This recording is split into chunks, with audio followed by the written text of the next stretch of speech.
Good morning, my dear students. Students, in this video, we are going to discuss most important topic, which is refraction by spherical surfaces. कोई भी spherical surface होगी उससे refraction कैसे होगा, ठीक है। बहुत ज़्यादा important topic है। एक numerical आने के chances 100% रहते हैं और बहुत ही simple है। और इसमें जो formula हम ड्राइव करेंगे वो बहुत ज़्यादा यूज होता है। देखो ध्यान से समझना, बिल्कुल सिंपल टॉपिक है, समझ लोगे यहीं पे आपको सब कुछ लगाना आ जाएगा कि कैसे हम न्यूमेरिकल्स में भी इसको अप्लाई कर सकते हैं, कैसे करेंगे। और न्यूमेरिकल्स की प्रैक्टिस तो हम करते हैं ही, वो भी करेंगे। तो ध्यान से देखो, ये अपने पास एक स्फेरिकल सरफेस है, ठीक है। तो देखो ये एक स्फेरिकल सरफेस है, ठीक है। ये एक सरफेस है, मतलब इधर सारा, इधर ये एक पूरा एक मीडियम है। जैसे ग्लास की मैंने ऐसे इधर से इसकी स्फेरिकल सरफेस ऐसे पूरी ग्लास की स्लैब रख रखी है।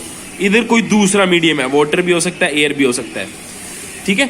तो ये अपनी एक स्फेरिकल सरफेस होगी, इधर दूसरा मीडियम है, इधर एक दूसरा मीडियम है। इधर जो मीडियम है उसका रिफ्रैक्टिव इंडेक्स मैंने कंसीडर कर लिया μ1 है, इधर जो मीडियम है उसका रिफ्रैक्टिव इंडेक्स है μ2, ठीक है। अब देखो मैंने क्या किया, अरे ये क्या हो रहा है, हाँ जी। तो इधर μ1 रिफ्रैक्टिव इंडेक्स है, इधर μ2 रिफ्रैक्टिव इंडेक्स है। मैंने क्या किया, फर्स्ट मीडियम में एक पॉइंट ऑब्जेक्ट रख दिया O, ठीक है। क्योंकि मुझे एक स्टैंडर्ड फॉर्मूला निकालना है, जो बहुत इंपॉर्टेंट फॉर्मूला, उससे बहुत ज्यादा अपनी एप्लीकेशन सॉल्व हो जाती हैं, बहुत सारे न्यूमेरिकल सोल्व हो जाते हैं, बहुत सारे प्रैक्टिकल जो अपने नेचर में देखते हैं वो फिनोमिना से हम उससे प्रूव कर सकते हैं। तो देखो ये पॉइंट साइज मैंने एक ऑब्जेक्ट रखा O, इस साइड रख दिया फर्स्ट मीडियम में। हमको पता है हम किसी भी चीज को देखते हैं तो लाइट चलती है उस ऑब्जेक्ट से, तो लाइट इस ऑब्जेक्ट से चलाई, ये ऐसे आई, सपोज यहाँ पे गिरी और दूसरी लाइट ऐसे चली। ये क्योंकि सेंटर सीधा जा रही है, यहाँ पे परपेंडिकुलर इंसिडेंट हो रही है, तो ये सीधा ही चली जाएगी, कोई बेंडिंग नहीं आएगी। क्योंकि हमने पढ़ा जब एग्जैक्ट नॉर्मली इंसिडेंट होती है तो कोई भी रिफ्रैक्शन नहीं होता, लाइट सीधी, मतलब लाइट की स्पीड तो कम ज्यादा होती है लेकिन बेंडिंग नहीं होती उसमें। बेंडिंग तब होती है जब वो ऑब्लिकली इंसिडेंट होती है। तो ये लाइट सीधी चलेगी, या इसको अपने प्रिंसिपल एक्सिस की तरह मान सकते हैं। दूसरी लाइट रे ऐसे की, इसके ऊपर इंसिडेंट होगी। अब मुझे पता ये पहले मीडियम से दूसरे मीडियम में जा रही है, ऑब्लिकली इंसिडेंट हो रही है, तो बेंडिंग तो इसमें होगी। हमें पता है, मैंने सपोज कर लिया कि ये डेंसर मीडियम है, ये रेयर मीडियम है। अगर ये डेंसर मीडियम है तो light rate towards the normal bend होनी चाहिए। तो जैसे ही इसके ऊपर इंसिडेंट हुई, मेरे को क्या करना पड़ेगा, नॉर्मल बनाना पड़ेगा।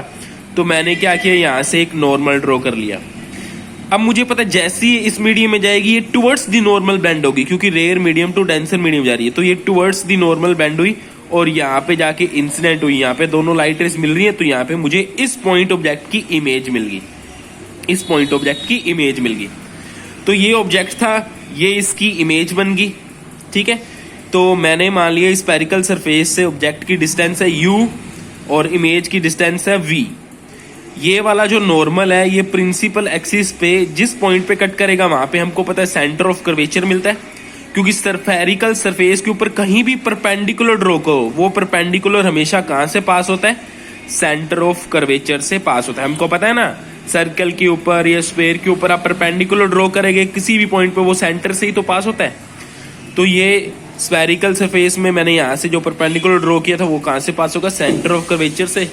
और हमें पता है centre of curvature and point पो, इन दोनों पॉइंट पी, इन दोनों के बीच की डिस्टेंस क्या होती है, radius of curvature capital R। तो पीसी की वैल्यू हो जाएगी कैपिटल R।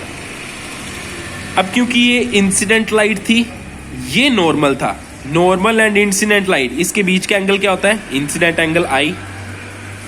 ये रिफ्रैक्टेड लाइट थी और ये नॉर्मल था, तो इन दोनों के बीच का एंगल क्या होता है, R। तो इसको मैंने R लिख दिया। और ये वाले 3 एंगल मैंने एज्यूम कर लिए कि ये वाला एंगल है अल्फा, ये वाला एंगल है बीटा, ये वाला एंगल है गामा। अब मैं क्या करूंगा, अल्फा बीटा गामा की वैल्यूज निकालूंगा। क्यों निकालूंगा ये आपको आगे पता चलेगा, जब इसका स्टैंडर्ड रिजल्ट आएगा उसमें हमको यूज करना होगा।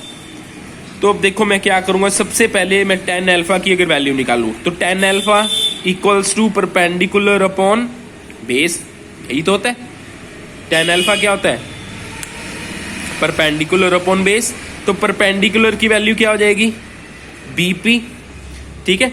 परपेंडिकुलर की वैल्यू क्या हो जाएगी, इसको मैंने लिख दिया पीबी या बीपी, कुछ भी लिख सकते हो, डिवाइड बाय पीओ। तो ये tan अल्फा की वैल्यू आ गई पीबी बाय पीओ।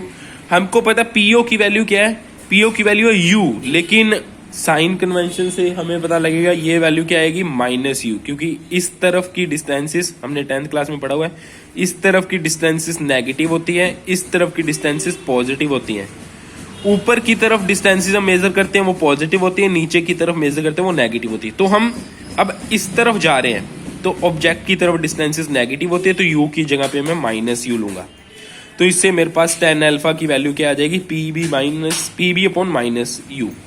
और हमें यह भी पता है अगर अल्फा की वैल्यू बहुत स्मॉल हो तो tan अल्फा इक्वल्स टू क्या होता है, अल्फा। इससे अल्फा की वैल्यू आ जाएगी पीबी अपॉन माइनस यू।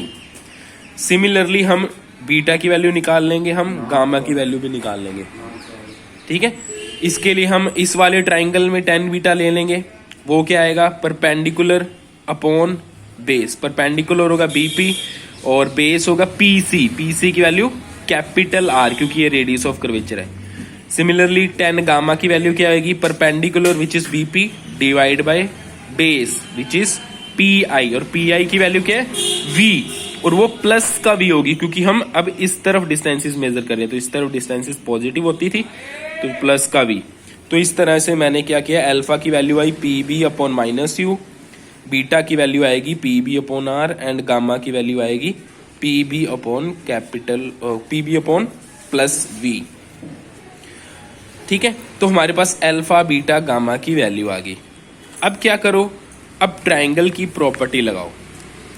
आप अगर ध्यान से देखो इस ट्राइंगल को ध्यान से देखो कि देखो कहाँ पे है, इस ट्राइंगल को ध्यान से देखो, ये वाला ट्राइंगल ध्यान से देखो, ठीक है। तो ये एक ट्राइंगल बन रहा है, ये बड़ा ट्राइंगल बन रहा है। इसमें देखो अल्फा बीटा इंटीरियर एंगल है और आई जो एंगल है वो एक्सटीरियर एंगल है। 10th क्लास में हमने एक प्रॉपर्टी पढ़ी हुई है कि ट्राइंगल के इंटीरियर एंगल्स का सम एक्सटीरियर एंगल के इक्वल होता है। तो मैं क्या लिख दूंगा, exterior angle must be equals to alpha plus beta, that is I equals to alpha plus beta. इससे हमारे पास आई की एक और वैल्यू आ गई। सिमिलरली क्या करो, अब आप ये वाला ट्राइंगल हो, ये वाला, ये भी क्या एक ट्राइंगल है, ये भी एक ट्राइंगल है। इस ट्राइंगल में देखोगे तो वही gamma plus R must be equals to exterior angle beta, तो gamma plus R equals to beta, gamma plus R equals to beta. इससे आर की वैल्यू आ जाएगी बीटा माइनस गामा। तो इस वीडियो में हमने क्या किया, अल्फा बीटा गामा की वैल्यू निकाल ली, आई एंड आर की वैल्यू निकाल ली, सभी एंगल्स हमने निकाल लिए। अब क्या करना है, स्नेल्स लॉ लगाना है और स्टैंडर्ड रिजल्ट निकालना है, वो नेक्स्ट वीडियो में।